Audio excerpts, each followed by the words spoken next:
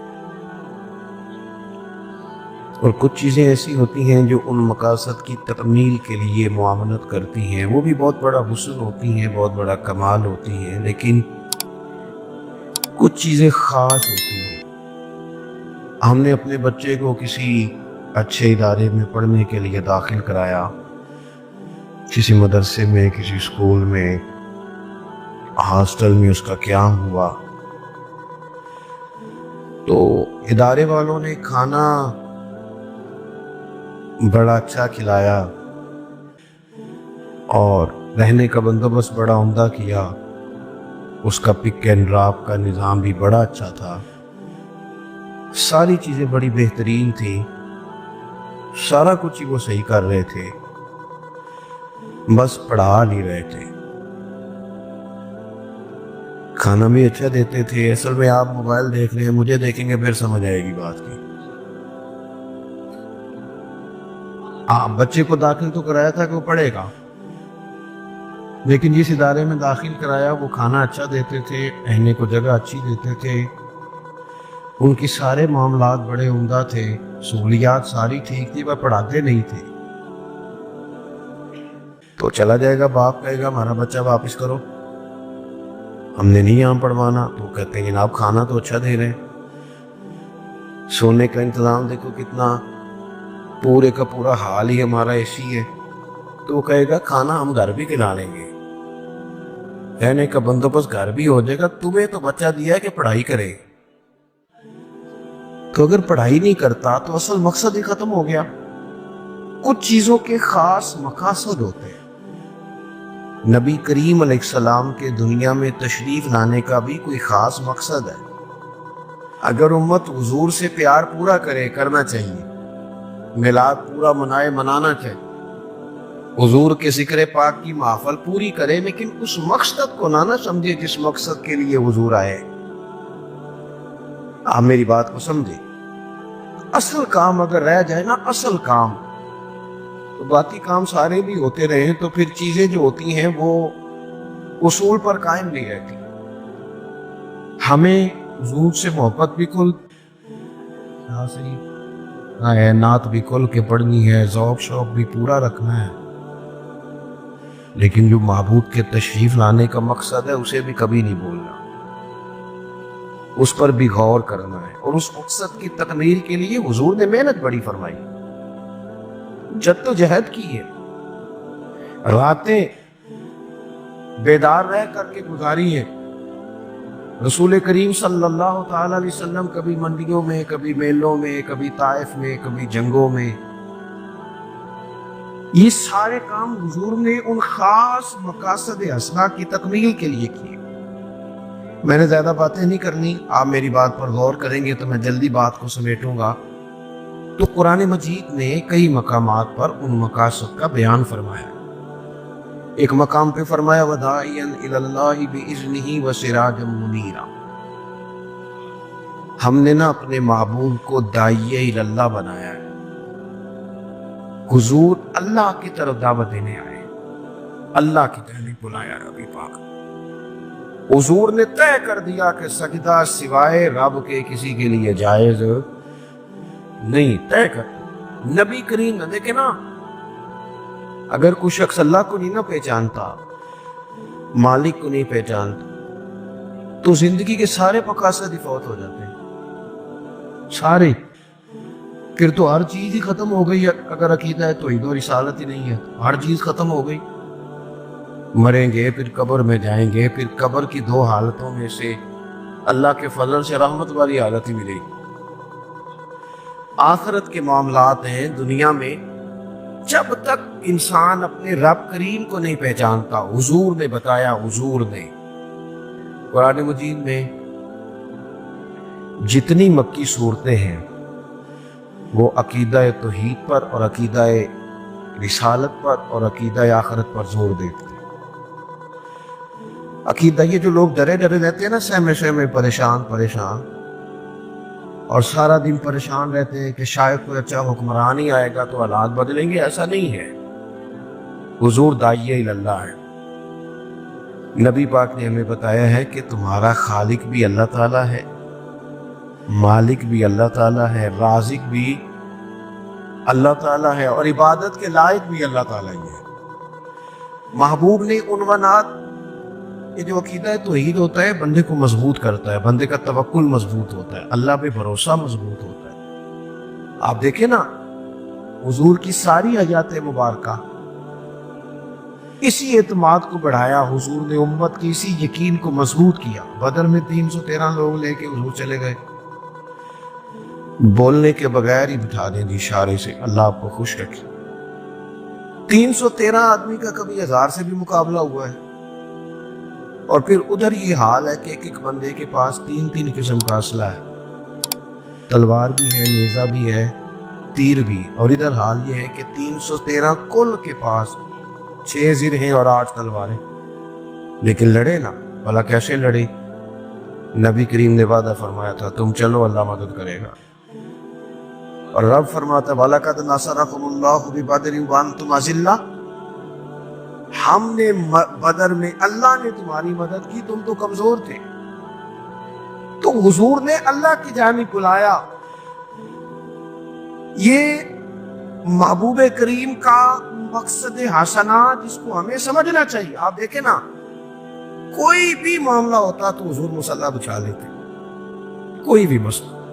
آندھی تیز آئی ہے تو نماز کی نیت باندھ لی، بارش نہیں ہوتی تو نماز کی نیت باندھ لی، بارشیں زیادہ ہو رہی ہیں تو نماز کی نیت باندھ لی، سورج گرہن ہو گیا تو نماز کی نیت باندھ لی۔ حتیٰ کہ بدر والے دن ساری رات رسول کریم نماز پڑھتے رہے، ساری رات، اور نماز بعد میں فرض ہوئی ہے۔ حضور تو بڑا عرصہ پہلے غار حرا میں جا کے عبادت کرتے تھے، دیر تک۔ تو نبی پاک علیہ الصلوۃ والسلام نے ہمیں اللہ تعالیٰ کی طرف رجوع کرنے کا کہا، توکل کرنے کا کہا، صبر کرنے کا کہا، شکر کرنے کا کہا، قناعت کرنے کا کہا۔ نبی پاک علیہ السلام نے خودداری کا سبق پڑھایا۔ ان چیزوں کو اس وقت انسان سمجھتا ہے جب اس کی طبیعت میں عقیدہ توحید مضبوط ہوتا ہے۔ عزیز دوستو، ایک تو محبوب کریم علیہ السلام کی تشریف آوری کا یہ مقصد قرآن پاک میں بیان کیا۔ دوسرے مقام پر اللہ تعالیٰ نے یہ ارشاد فرمایا کہ انبیاء جو بھی دنیا میں تشریف لائے نا، ان کے آنے کا مقصد یہ تھا کہ ان کی اتباع کی جائے، ان کی پیروی کی جائے۔ وَمَا أَرْسَلْنَا مِن رَّسُولٍ إِلَّا لِيُطَاعَ بِإِذْنِ اللَّهِ، ہم نے کوئی رسول دنیا میں نہیں بھیجا مگر یہ کہ اللہ کے حکم سے ان کی پیروی کی جائے۔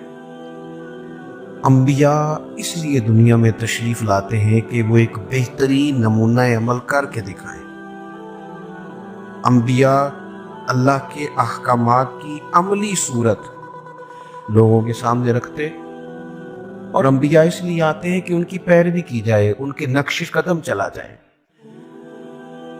اور اگر پیروی رسول کریم علیہ السلام کی جائے، نبی پاک کی پیروی کی جائے، اللہ کے آخری محبوب کی، تو پھر طرف فرماتا ہے قُلْ إِن كُنتُمْ تُحِبُّونَ اللَّهَ فَاتَّبِعُونِي يُحْبِبْكُمُ اللَّهُ۔ پھر تو اللہ فرماتا ہے محبوب آپ ان سے کہہ دیں کہ اگر یہ آپ کی پیروی کریں گے، رب سے محبت کی چاہت رکھنے والے آپ کی پیروی کریں، ملے گا کیا؟ یحببکم اللہ، اللہ خود ان سے محبت فرمائے گا، محبوب ہو جائیں گے اللہ تعالیٰ۔ اصول کی اور فرما برداری چند ایک چیزوں میں نہیں۔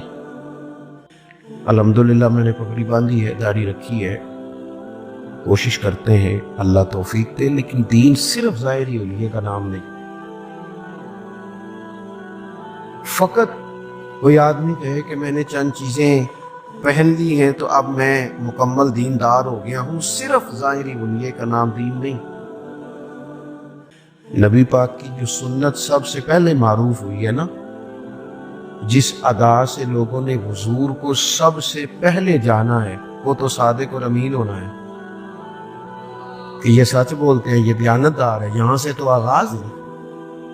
ترمذی شریف میں موجود ہے نا، نبی پاک صلی اللہ تعالی علیہ وسلم نے فرمایا حضرت انس بن مالک سے، حضور نے فرمایا اے انس، اے میرے بیٹے، اگر ہو سکے تو صبح اس حال میں کرنا کہ تمہارے دل میں کسی کا بغض نہ ہو۔ اگلے لفظ کیا ہیں حدیث کے؟ فرمایا تمہارے دل میں کسی کا بغض نہ ہو، یہ میری سنت ہے۔ فرمایا یہ میرا طریقہ ہے، اور مجھ سے اسی نے محبت کی جس نے میرے طریقے سے محبت کی۔ میرا مسواک سے دانت صاف کرنا ہی سنت نہیں، دل صاف کرنا بھی سنت ہے۔ باطن کا صاف اور کشادہ ہونا یہ بھی حضور کا طریقہ ہے۔ لیکن چھوٹی چھوٹی جنگیں ہیں ہر گھر میں چھڑی ہوئی، چھوٹے چھوٹے معاملات ہیں، کوئی لمبی بات نہیں، لیکن بڑے بڑے لوگ ہیں قریب رہ کے قریب نہیں۔ دو چار باتوں کی وجہ سے ہم الجھ گئے ہیں اور دور نکل گئے ہیں۔ سینوں کی کشادگی حضور کی پیروی ہے، دل صاف رکھنا یہ نبی کریم کا طریقہ ہے۔ میرے عزیزوں، حضور کی مکمل پیروی دیکھو، صحابہ حضور کی پیروی کرتے تھے، ان کے چہرے بھی اسی طرح کے جس طرح، دیکھیں نا، ہم سارے کہتے ہیں نا کہ رسول پاک کا چہرہ بڑا خوبصورت ہے بھی خوبصورت، اور کائنات میں ایسا چہرہ کسی کا نہیں جیسا حضور کا ہے۔ سارے اس کی تعریف بھی کرتے ہیں نا، تو پھر حضور کا تو چہرہ داڑھی والا ہے۔ جس کو سب سے سونا مانتے ہو پھر اس کے مطابق مان بھی تو جانا چاہیے نا۔ لیکن ہم نا کچھ چیزوں کی تعریفیں کرتے ہیں، اس حسن کی طرف بڑھتے نہیں۔ محبوب کی سنت کو، شریعت کو، دین نفاذ کے لیے آیا۔ دیکھو، دین فقط اس لیے نہیں آیا کہ اس پہ مقالے پڑھے جائیں، اس پر تقریریں کی جائیں، اس پر جلسے کیے جائیں، ایک عنوان کو بار بار ثابت کیا جائے۔ دین تو عملی نفاذ کے لیے آیا، عملی دین عمل کے لیے آیا۔ دین ہمارے ہاں فوت کی کوئی ہو جائے تو محفل ہو، اور اگر مہندی ہو تو ہم نے یہ سمجھا دین صرف مسجد چلانے کا طریقہ بتاتا ہے۔ نہ بھائی، دین مسجد چلانے کا طریقہ بھی بتاتا ہے اور حکومت چلانے کا طریقہ بھی بتاتا ہے۔ حکومت چلانے کا ہم نے اس طرح کیا کہ چند ایک چیزوں میں بعض چیزوں کو بند کر دیا۔ یہ تنگ دلی ہے، یہ تنگ نظری ہے۔ ہم اس دین کے ماننے والے ہیں جو دین اپنی حقانیت کے طاقت کے بلبوتے پر غلبہ رکھتا ہے، غلبہ طاقت رکھتا ہے۔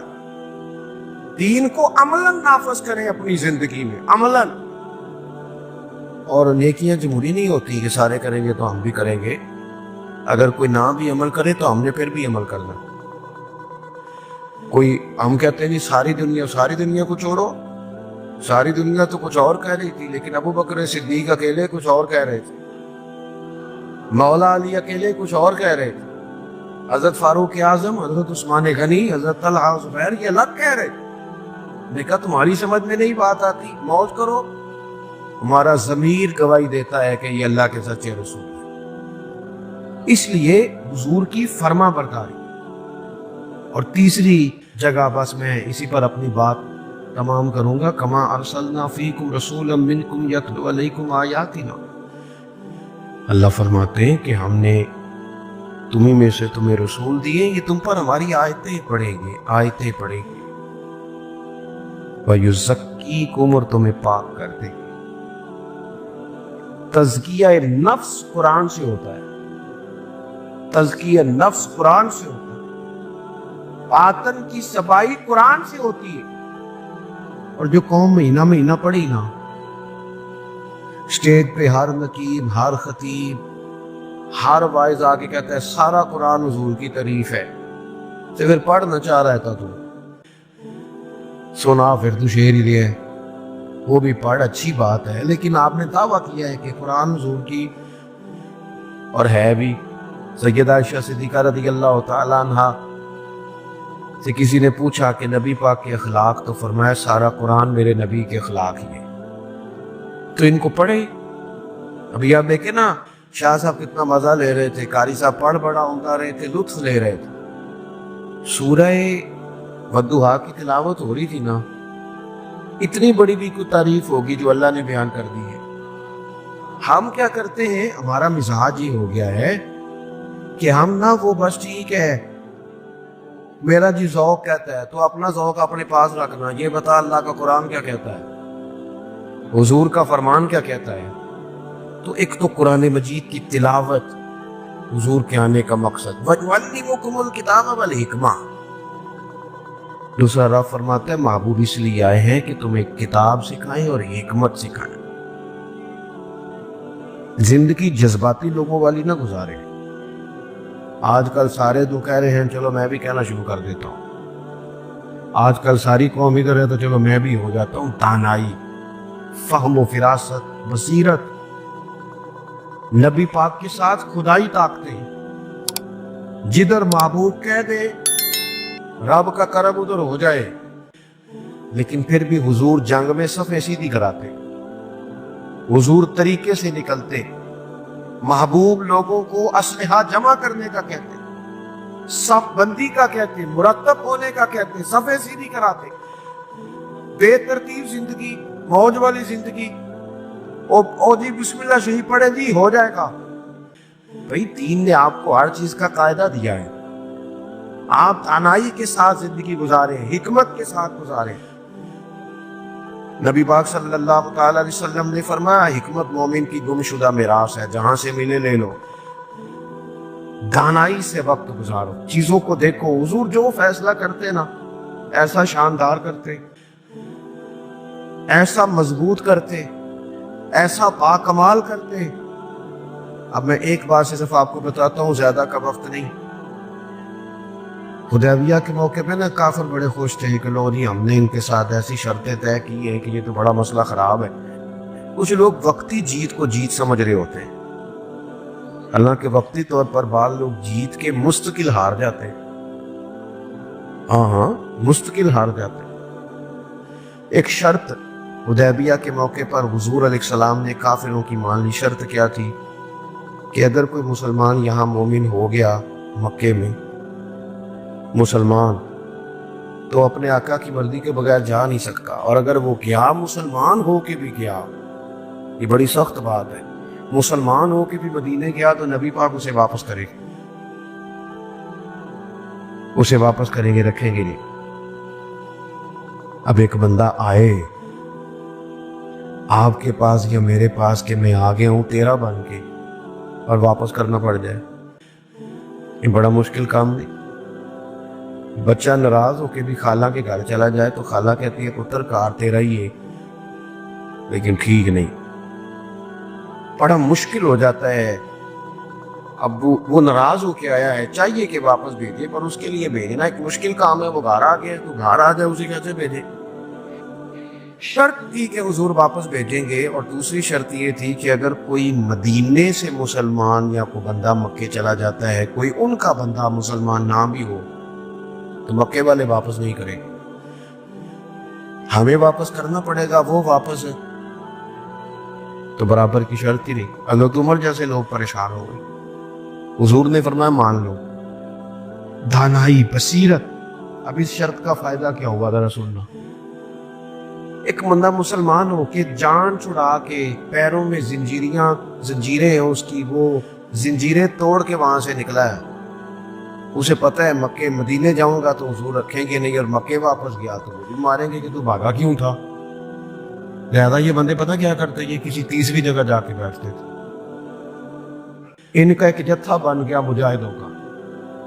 کافروں کا کئی علاقوں سے نکلنا مشکل ہو گیا، جہاں یہ مجاہد اکٹھے ہو گئے، اور اگر آ کے یہ یہاں کوئی بات کرتے تھے، حضور کو پیغام بھیجتے تھے، تو محبوب کہتے تھے میں نے تو نہیں نہ رکھا، یہاں تو نہیں نہ آئے.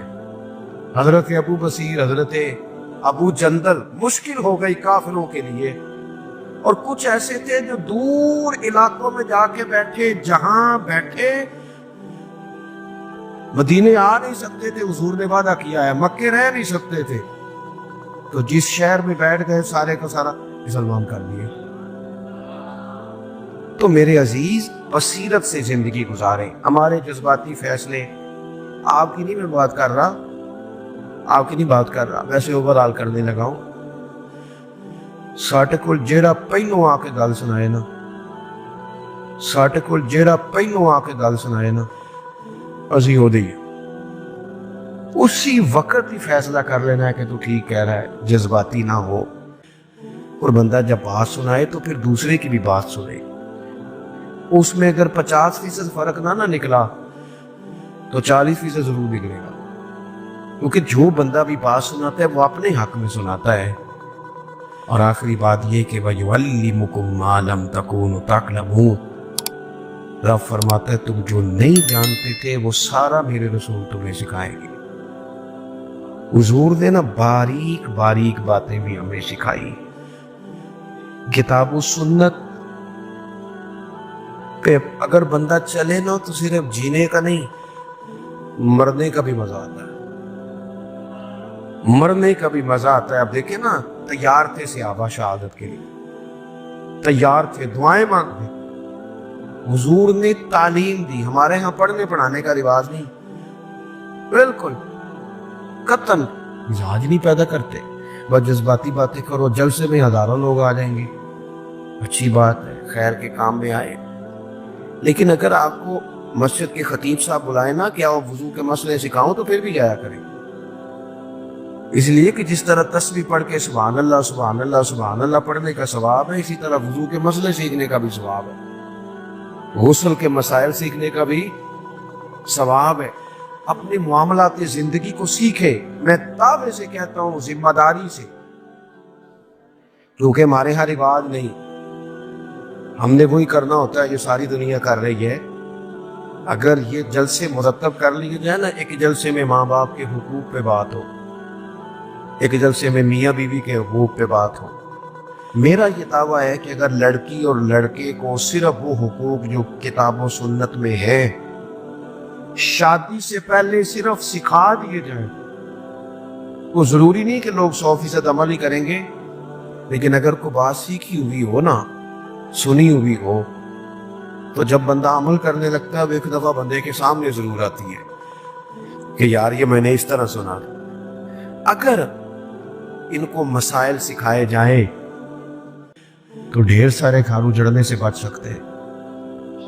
1 مہینہ پہلے شیروانی کا آرڈر دیتے ہیں شادی سے، 2 ماہ پہلے آرڈر دیتے ہیں فرنیچر کا. 1 گھنٹہ لے جاؤ بیٹے کو، اسے بتاؤ کہ 3 دفعہ طلاق دے تو طلاق ہو جاتی ہے. اس کو شادی سے پہلے بتاؤ کہ اگر 3 دفعہ، اور بیٹی کو بتاؤ کہ اگر اس نے تمہیں 3 دفعہ کہہ دیا تو ختم ہو گیا معاملہ. اگر اسے پتا ہوگا نا کہ یہ میرے پاس 3 لفظوں کا چانس ہے تو کبھی بھی 3 طلاقیں کٹھی نہیں دے گا. ہزاروں لوگ ہیں 3 طلاقیں دے کے پچھتا رہے ہیں، اب حال کوئی نہیں.